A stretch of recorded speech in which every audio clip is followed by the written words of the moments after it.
नमस्कार, मैं हूं अरुण सक्सेना और आज एक बार फिर आपके सामने हाजिर हुआ हूं। आज हम देखेंगे कि जो ऑनलाइन शॉपिंग वेबसाइट्स होती हैं वो कैसे आपको चीट करती हैं और कैसे उनसे सावधान रहना, क्योंकि जब से ये कोरोना काल चला है तब से ऑनलाइन शॉपिंग में काफ़ी बढ़ोतरी हुई है और बहुत लोग यही प्रेफर करते हैं कि ऑनलाइन ही सामान मंगाएं। और इससे क्या है कि ऑनलाइन शॉपिंग में बहुत ज़्यादा फ्रॉड्स भी हो रहे हैं और कंज्यूमर्स बड़े परेशान हैं क्योंकि उनको पता नहीं है कि इसके खिलाफ कैसे एक्शन लेना।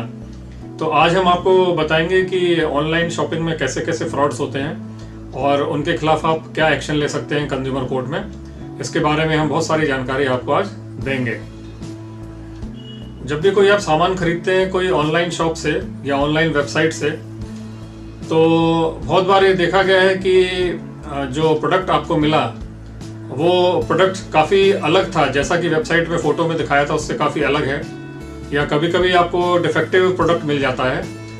और बहुत बार ये देखा गया है कि जो भी पार्सल आपके पास आया, जब आपने वो पार्सल खोला तो उसके अंदर प्रोडक्ट था ही नहीं, कुछ और चीज़ थी। जैसे साबुन की टिक्की, मोबाइल की जगह साबुन की टिक्की रख देते हैं, या ऐसे कोई भी चीज़ें जो है वो रख देते हैं ताकि वेट बढ़ जाए और ऐसा लगे कि इसके अंदर प्रोडक्ट है। और आप वो पार्सल रिसीव करके जब आप खोलते हैं तो आपको उसके अंदर कुछ मिलता नहीं है।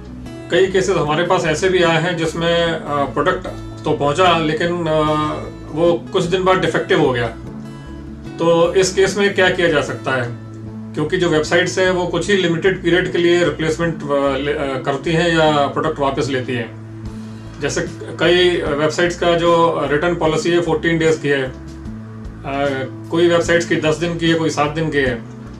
तो 7-8 दिन 10 दिन तो प्रोडक्ट ठीक चलता है, लेकिन 15-20 दिन के बाद जब प्रोडक्ट खराब हो जाता है तब आप कहाँ जाएंगे। तो इसके बारे में भी हम लोग बात करेंगे और समाधान देंगे कि आप क्या कर सकते हैं, कंज्यूमर कोर्ट में आप कैसे अपनी सुनवाई कर सकते हैं। ये जो भी ऑनलाइन वेबसाइट होती है या ऑनलाइन शॉप होता है वो एक इलेक्ट्रॉनिक सर्विस प्रोवाइडर के अंदर में आता है। सेक्शन 217 में इसका प्रावधान है। Section 217 of consumer protection act ये कहता है कि जो भी ऑनलाइन सामान बेचता है, कोई भी वेबसाइट ऑनलाइन सामान बेचती है या कोई भी ऑनलाइन सेलर अगर आपको सामान बेचती है तो वो इलेक्ट्रॉनिक सर्विस प्रोवाइडर है। तो इसका मतलब ये है कि ऑनलाइन जो भी सामान आप खरीद रहे हैं तो आप प्रोटेक्टेड है कंज्यूमर प्रोटेक्शन एक्ट सेक्शन 217 में। सेक्शन 216 में ई कॉमर्स के बारे में बात करी गई है। तो कोई भी प्रोडक्ट जो डिजिटल प्लेटफॉर्म पे जिसका लेन देन होता है तो उसको ई कॉमर्स कहा जाता है। तो सेक्शन 216 में कंज्यूमर जो है वो कंज्यूमर एक्ट के तहत प्रोटेक्टेड है।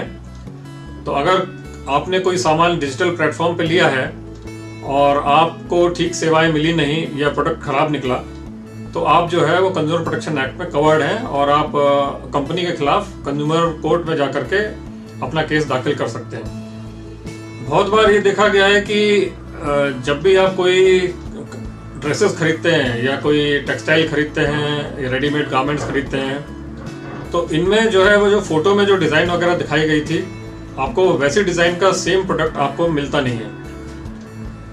तो ये भी एक डिफेक्ट है जो कंज्यूमर प्रोटेक्शन एक्ट में कवर्ड है। सेक्शन 212 कंज्यूमर प्रोटेक्शन एक्ट का डिज़ाइन के बारे में बात करता है और इसमें कहा गया है कि जो डिज़ाइन प्रॉमिस करी गई है वो अगर आपको नहीं मिलती है तो आप कंज्यूमर प्रोटेक्शन एक्ट सेक्शन 212 में कवर्ड है।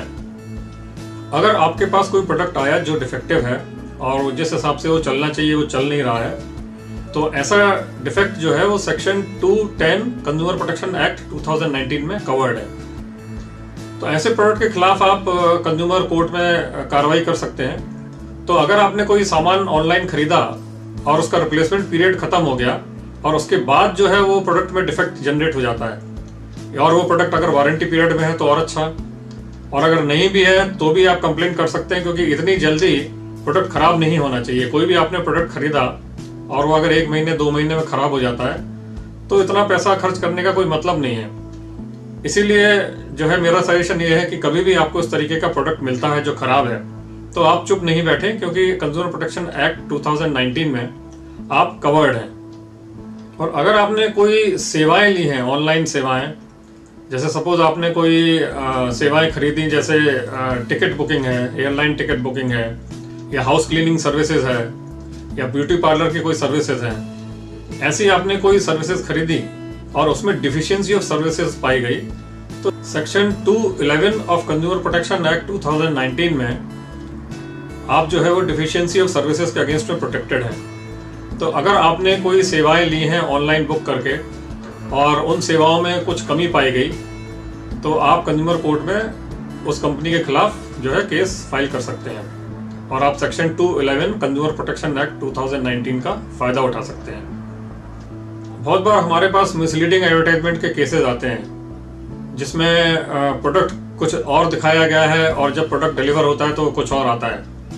अभी आप यहाँ स्क्रीन पर देख रहे हैं कि जो बर्गर है, वो बर्गर जो डिस्प्ले किया है उसकी हालत देखिए और जो आपको मिला है उसकी हालत देखिए।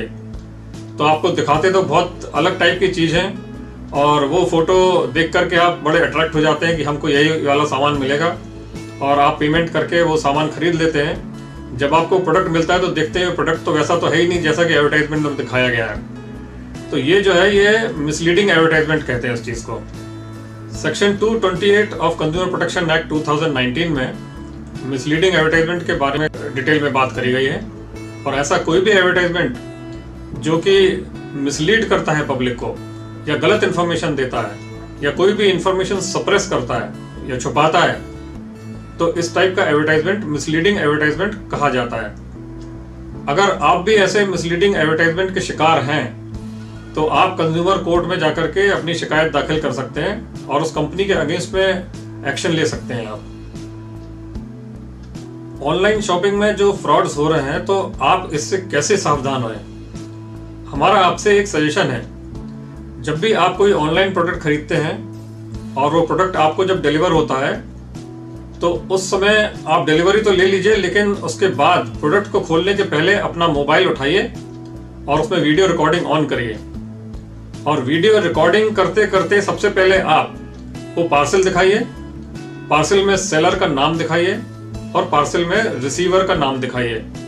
तो अब आपके पास एक रिकॉर्ड आ गया कि भेजा किसने है और किसको भेजा ये पार्सल।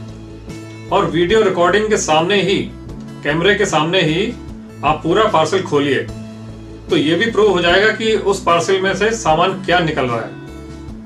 अगर सामान गलत निकला या सामान नहीं निकला या कुछ और चीज उसमें से निकली जो आपने ऑर्डर नहीं करी, तो आपके पास वीडियो में वो रिकॉर्डिंग आ जाएगी कि पार्सल हमने वीडियो रिकॉर्डिंग करते हुए सामने खोला और उसके अंदर क्या चीज निकली, डिफेक्टिव थी कि दूसरी चीज थी या क्या चीज थी। तो वो आपके पास एक सॉलिड एविडेंस हो जाएगा और ऐसे एविडेंस की बहुत वैल्यू होती है।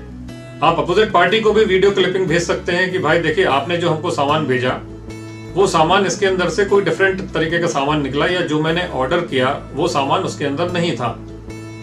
तो ये आप जरूर करिए, जब भी आपको कोई पार्सल मिलता है तो उसका पूरा वीडियो रिकॉर्डिंग करके ही उसमें से सामान निकालिए।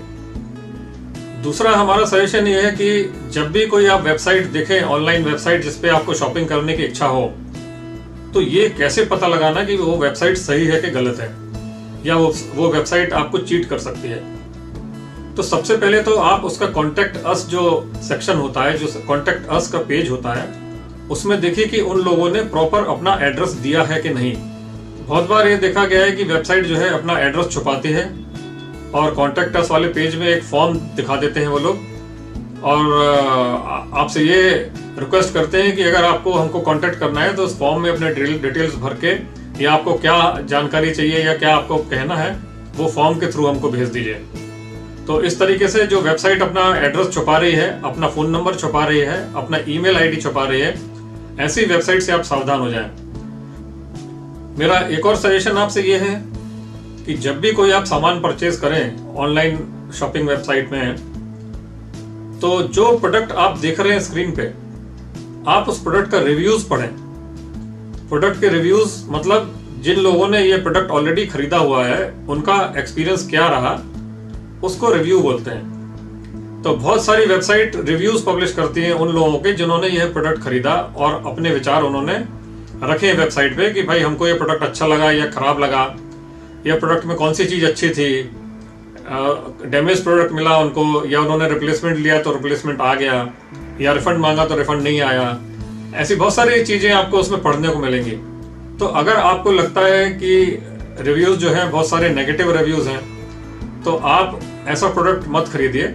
आप वहीं से प्रोडक्ट खरीदिए जिसके रिव्यूज़ अच्छे हों। तो रिव्यूज़ आप ज़रूर पढ़िए, उससे आपको काफ़ी जानकारी मिल जाएगी कि आप जो प्रोडक्ट स्क्रीन पर देख रहे हैं वो खरीदना सेफ है कि नहीं है। अब अगर आप कभी किसी ऑनलाइन शॉपिंग वेबसाइट से चीट हो गए या किसी ऑनलाइन वेबसाइट ने आपको धोखा दिया है, आपको गलत सामान भेजा है, आपको खराब सामान भेजा है, तो इसकी कंप्लेंट आप ICRPC को कर सकते हैं। ICRPC मतलब international consumer rights protection council. ये संस्था करीब 22 साल से काम कर रही है और कंज्यूमर्स के हित में काम करती है। बहुत सारे कंज्यूमर्स को प्रोटेक्ट भी किया हुआ है, बहुत सारे कंज्यूमर्स की जो डिफिकल्टीज हैं उनको दूर करी गई, कंज्यूमर कंप्लेंट्स को सॉल्व किया गया है। कई सारे जो कंज्यूमर कोर्ट में केसेस हैं वो भी ICRPC ने जीते हैं। यहाँ पे स्क्रीन पे जो है वो उनके कॉन्टैक्ट नंबर्स और ईमेल ID फ्लैश हो रहे हैं। आप उस वेबसाइट पे जाकर के पहले प्रोसीजर डाउनलोड कर लीजिए, प्रोसीजर फॉर फाइलिंग कंप्लेंट। वो प्रोसीजर पढ़ने के बाद ऑनलाइन फॉर्म भी है, कंप्लेंट फॉर्म जो वेबसाइट पे है, आप वो ऑनलाइन फॉर्म भर के आप कंप्लेंट नंबर जनरेट कर सकते हैं और आप जो आपके जो डॉक्यूमेंट्स हैं, कंप्लेंट डॉक्यूमेंट्स, वो भी आप अपलोड कर सकते हैं। तो आपको कहीं भी भागने दौड़ने की जरूरत नहीं है, आप अपने घर से ही सारा काम कर सकते हैं और आपकी कंप्लेंट दाखिल हो जाएगी और हो सकता है कि समाधान भी हो जाए आपकी कंप्लेंट का। तो आज बस इतना ही। आशा करते हैं ये जानकारी आपको उपयोगी होगी और आप ऑनलाइन शॉपिंग करते समय अब आप सेफ्टी का ध्यान रखेंगे, क्योंकि अब आपको टिप्स मिल चुके हैं कि कैसे सेफ रहना है और कैसे वेबसाइट के अगेंस्ट में कंप्लेन करना है। Thank you so much.